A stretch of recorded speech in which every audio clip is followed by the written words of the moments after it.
Info with Rashid சமூக வலைதளங்களினூடாக இணைந்திருக்கும் அனைத்து உறவுகளுக்கும் வணக்கம்.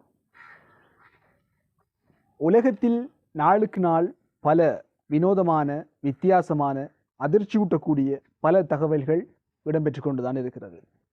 அந்த வரிசையில் இன்றைய தினம் உங்களுக்காக கொண்டு வந்திருக்கக்கூடிய ஒரு விடயம், ஒரு வினோதமான ஒரு விடயம். அது என்ன விடயம் என்று பார்க்கின்ற பொழுது, நாங்கள் எங்களில் பல வங்கிகளில் கடன்களை பெற்றிருப்போம். அந்த கடன்களை பெறுவதாயின் ஒரு ஆதாரமாக நாங்கள் எதையாவது ஒரு நபர் அல்லது ஒரு பொருளை வைத்து கடன்களை பெறுவது வழக்கம்.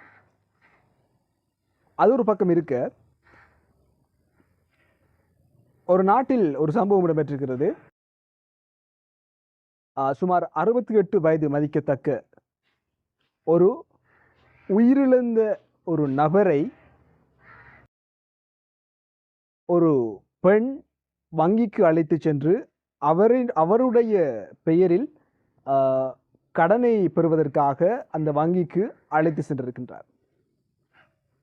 இந்த சம்பவம் பிரேசில் நாட்டில் தான் இடம்பெற்றிருக்கிறது. அந்த குறித்த நபர் அந்த அழைத்து சென்ற பெண்ணினுடைய உறவினராக இருந்திருக்கிறார். அவரை அந்த வங்கிக்கு சக்கர நாட்காலியில் வைத்து தான் அழைத்து சென்றிருக்கிறார். அந்த சக்கர நாட்காலியில் வைத்து அழைத்து சென்ற அந்த தருணத்தில் அவரினுடைய தலை கீழ்ப்புறமாக தொங்கிய நிலையில் காணப்பட்டிருக்கிறது. இதை அவதானித்த காவல்துறையினர் உடனடியாக விசாரணைகளை ஆரம்பித்ததன் பின்னர் அவர் உயிரிழந்திருக்கின்றார் என்ற தகவல் தெரிய வந்திருக்கிறது. இதனை அடுத்து அந்த உயிரிழந்த நபரை வைத்து கடனினை பெறுவதற்காக வங்கிக்கு அழைத்து வந்த பெண் தற்பொழுது அந்நாட்டு போலீசாரினால் கைது செய்யப்பட்டிருக்கின்றார். இவ்வாறான பல சம்பவங்கள் இடம்பெற்று கொண்டுதான் இருக்கிறது. தொடர்ந்தும் வரக்கூடிய காணொளிகளில் இதுபோன்று பல சம்பவங்கள் உங்களுக்காக கொண்டு வரப்படும் என்பதை தெரிவித்துக் கொண்டு விடைபெறுகின்றேன். நன்றி, வணக்கம்.